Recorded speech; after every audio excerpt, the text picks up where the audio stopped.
कुछ हद तक ये धारणा है कि कई टर्म्स यूज किए जाते हैं, black fungus, yellow fungus, white fungus. ये समझना जरूरी है कि कई टर्म्स जो हैं वो मिसलीडिंग है और जिससे कंफ्यूजन ज़्यादा हो जाता है। फंगल इन्फेक्शन अगर हम देखें तो इवन जो हम ब्लैक फंगस की बात करते हैं, म्यूकरमाइकोसिस की, एक्चुअली वो ब्लैक फंगस एक अलग फैमिली है। ब्लैक फंगस का नाम इस म्यूकर के साथ इसलिए जो जुड़ गया क्योंकि जो इसका कल्चर होता है वो वाइट कलर का फंगल कॉलोनीज आती हैं, वाइट कलर की फंगल कॉलोनीज के साथ ऊपर ब्लैक डॉट्स आ जाती हैं, और वो कल्चर में अगर वो थोड़े थोड़े ब्लैक डॉट्स दिखते हैं, इसलिए एक जनरल टर्म में ये ब्लैक फंगस का नाम इसको दे दिया गया। लेकिन अगर हम फंगल इन्फेक्शंस की बात करें तो इन जनरल जो हम फंगल इन्फेक्शंस देखते हैं वो या तो म्यूकरमाइकोसिस होते हैं, जो हम आजकल कह सकते हैं बहुत ज़्यादा देखा जा रहा है, और फंगल इन्फेक्शन है जैसे कैंडिडा है, एक और fungus infection aspergillosis, Cryptococcus, histoplasma, और एक और होता है कॉक्सिडोमाइकोसिस। इस टाइप के फंगल इन्फेक्शंस हैं। जिन लोगों की इम्यूनिटी कम होती है उनमें जो हम ज़्यादातर देखते हैं वो म्यूकरमाइकोसिस है, कैंडिडा है, या एस्परजिलस इन्फेक्शन है। म्यूकर का आपको पता ही है कि ये एक फंगस है जो अब ज़्यादा देखा जा रहा है, स्पेशली कोविड के साथ अगर स्टीरॉयड और डायबिटीज़ जुड़ा जाए। और ये जो फंगल इन्फेक्शन है ये मेनली जो है साइनसेस में, जिसको हम राइनो ऑर्बिटल म्यूकरमाइकोसिस कहते हैं, राइनो ऑर्बिटल सेरेब्रल म्यूकरमाइकोसिस, जो साइनसेस में, नाक में, साइनसेस में, ऑर्बिट जो आंख के अराउंड बोन है उसमें, और ब्रेन के अंदर जा सकता है। ओकेजनली ये लंग्स में पाया जाता है जिसको हम पल्मोनरी म्यूकरमाइकोसिस कहते हैं, और कभी कभी ये आंतनी में भी देखा जाता है, गैस्ट्रोइंटेस्टाइनल ट्रैक्ट में भी देखा जाता है। एक और फंगल इन्फेक्शन जिसको हम कैंडिडा कहते हैं, वो भी जिन लोगों की इम्यूनिटी कम होती है, लॉन्ग टर्म इम्यूनोसप्रेसेंट्स पे होते हैं, उनमें देखा जाता है। ये यूजुअली अगर मुंह में हो तो ओरोफेरेंजियल कैंडिडाइसिस, मतलब ओरल कैविटी और जो खाने की नाली है उसमें हो सकता है, जिसमें वाइट पैचेस आ जाते हैं और टंग एकदम वाइट हो सकती है। और ये और जगह भी ये फंगल इन्फेक्शन जो अपॉर्चुनिस्टिक है वो हो सकता है, जैसे प्राइवेट पार्ट्स पे भी ये फंगल इन्फेक्शन हो सकता है। ये ब्लड में भी फैल सकता है जिसको हम कैंडिडीमिया कहते हैं, और कैंडिडा इन्फेक्शन अगर ब्लड में फैल जाए तो वो थोड़ा सीरियस हो सकता है। तीसरा जो फंगल इन्फेक्शन देखा जाता है जो इस टाइम में इतना कॉमन नहीं है वो है एस्परजिलस, जो भी एक फंगस है। ज़्यादातर वो फेफड़े में असर करता है और कई लोगों में वो एलर्जिक रिएक्शन भी कर सकता है, जिसको हम एलर्जिक ब्रोंकोपल्मोनरी एस्परजिलोसिस कहते हैं। तो कई दफ़ा वो इन्वेजन कर सकता है जिससे वो फेफड़े में कैविटी बना देता है और काफ़ी हद तक फेफड़े में नुकसान कर सकता है। अभी तक अगर हम बात करें तो ज़्यादातर जो कोविड में देखा जा रहा है वो म्यूकरमाइकोसिस के केसेस देखे जा रहे हैं। ओकेजनली या रेयरली एस्परजिलस के केसेस भी देखे जाते हैं, जो लंग्स का अगर हम उनको किसी व्यक्ति का एक्सरे में दाग आए या हम सीटी स्कैन कराएं तो उसमें कैविटीज़ आ जाती हैं, उसमें एक क्लासिकल पिक्चर आती है जो हम कहते हैं ये इन्वेजिव एस्परजिलोसिस का के लक्षण है। और कई लोगों में कैंडिडा इन्फेक्शन भी देखा जाता है। और जो फंगल इन्फेक्शन है, जैसे मैंने बात किया क्रिप्टोकोकस की, HIV पेशेंट्स में वो ज़्यादा देखा जाता है। अभी इस दौरान इतना ज़्यादा उसके केसेस नहीं है। तो ये बात समझना बहुत ज़रूरी है कि अगर हम बात कर रहे हैं तो इट्स बेटर कि हम यूज़ करें करेक्ट नेम, क्योंकि ये कन्फ्यूजन हो जाता है। क्योंकि कई दफ़ा कुछ एरियाज में अगर फंगस ग्रो करे तो उसका कलर अलग लग सकता है, और उसको आप एक ही फंगस को अलग अलग कलर के नाम से लेबल करने से कन्फ्यूजन हो सकता है। ज़्यादातर अभी जो देखा जा रहा है वो म्यूकरमाइकोसिस है, ओकेजनली कैंडिडा इन्फेक्शन और एस्परजिलस इन्फेक्शन लंग्स में पाया जा रहा है। जैसे मैंने पहले भी कहा था, म्यूकर जो है एक फंगस इन्फेक्शन है जो मेनली सॉइल में देखा जाता है, एनवायरनमेंट में है, और it is not a communicable disease, यानी कि एक व्यक्ति से दूसरे व्यक्ति को वैसे नहीं फैलता है जैसे कोविड फैलता है। तो अगर एक व्यक्ति जिसको म्यूकरमाइकोसिस है वो और किसी व्यक्ति के साथ बैठा है तो ऐसा नहीं है कि उसको फंगल इन्फेक्शन उससे फैल जाएगा। तो ये समझना बहुत ज़रूरी है। दूसरा ये समझना ज़रूरी है कि ये जो फंगल इन्फेक्शन है 90 to 95% जो पेशेंट्स हैं जिनमें पाया गया है उनमें या तो डायबिटीज़ है या साथ में स्टीरॉयड यूज़ किया गया है। जिन लोगों को डायबिटीज़ नहीं थी या जिन लोगों को स्टीरॉयड्स नहीं दिए गया उसमें ये बहुत रेयरली देखा गया है, it is not uncommon.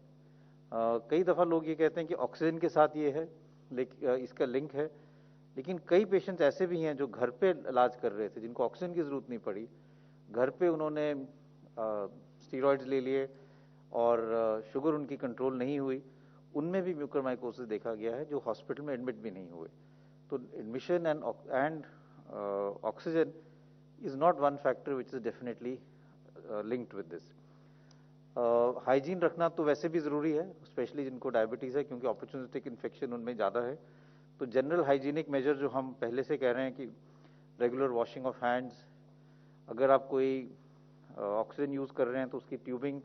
Properly clean हो, जो पानी यूज़ करते ह्यूमिडिफिकेशन के लिए आइडियल सिचुएशन में अगर वो स्टेराइल वाटर हो तो वो बेटर रहेगा। दूसरा इंपॉर्टेंट इशू ये है कि ये समझना कि म्यूकर के लक्षण क्या हैं। अभी तक हमने जो देखा है, जो हमारे हॉस्पिटल में हमने देखा है कि मेजॉरिटी हमारे पेशेंट जो हैं उनको म्यूकर अर्ली स्टेज में हो रहा है, तब अभी वो कोविड पॉजिटिव ही हैं। ये एक चैलेंजिंग सिचुएशन होती है, क्योंकि आपको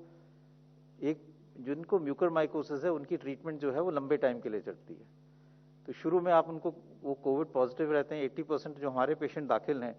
वो अभी भी कोविड पॉजिटिव हैं, तो वो कोविड एरिया में है। लेकिन जैसे उनकी ट्रीटमेंट चल रही है, कई दफ़ा सर्जरी भी करनी पड़ती है, डिब्राइडमेंट,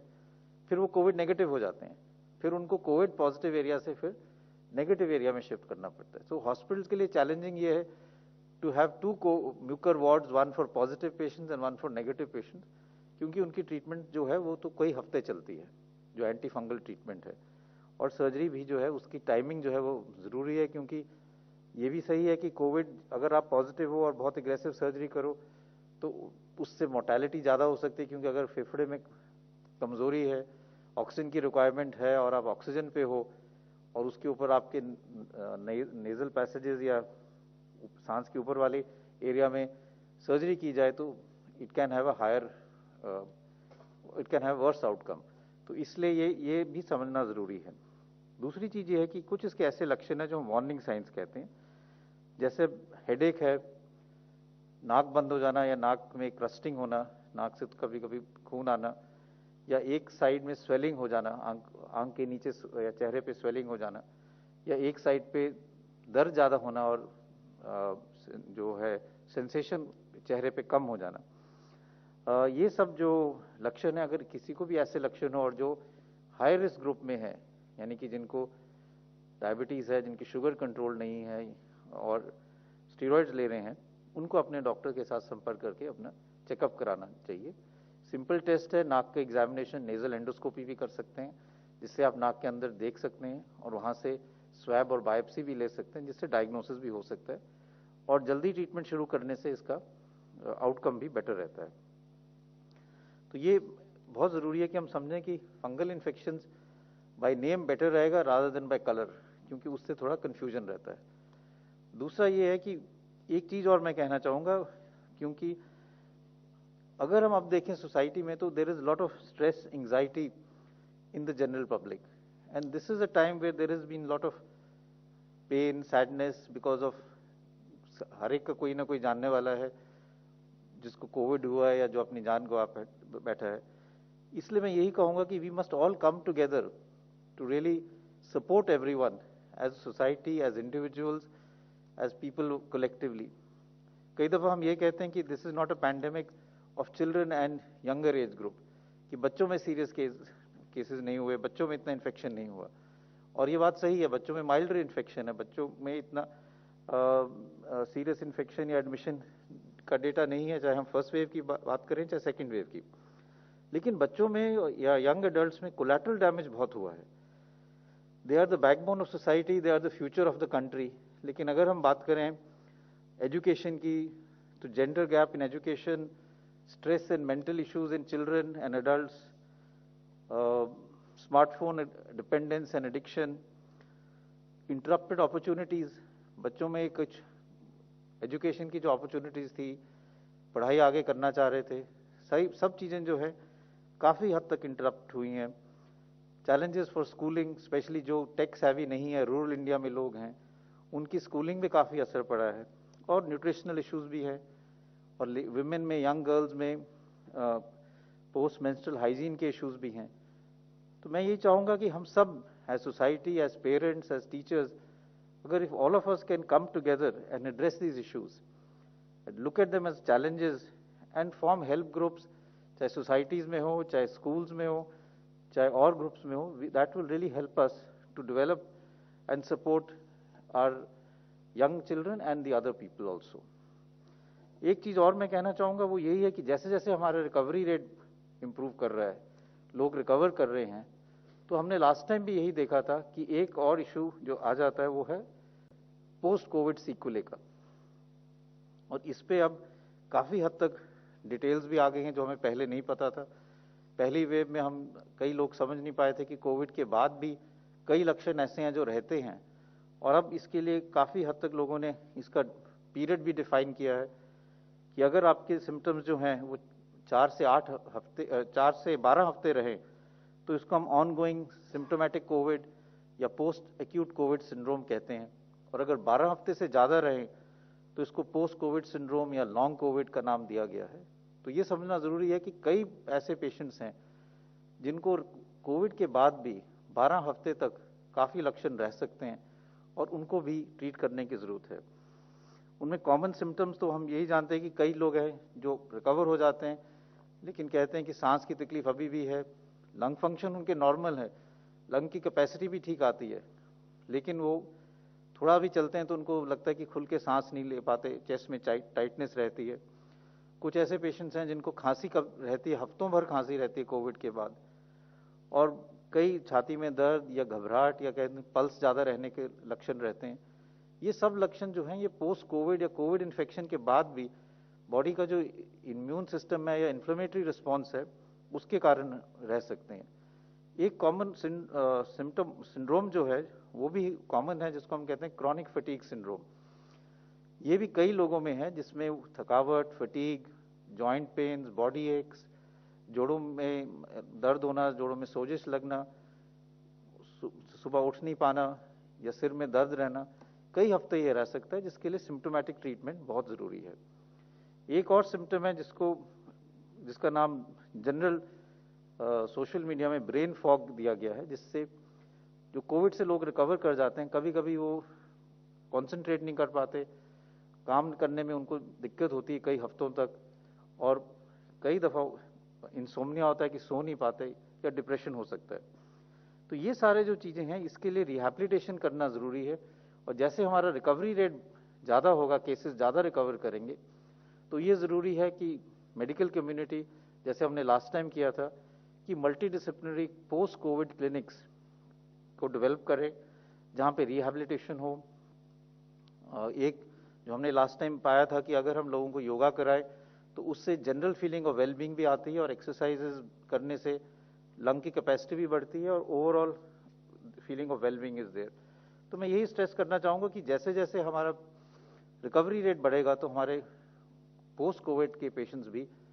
बढ़ना शुरू होंगे, and we should prepare so that we are able to manage them.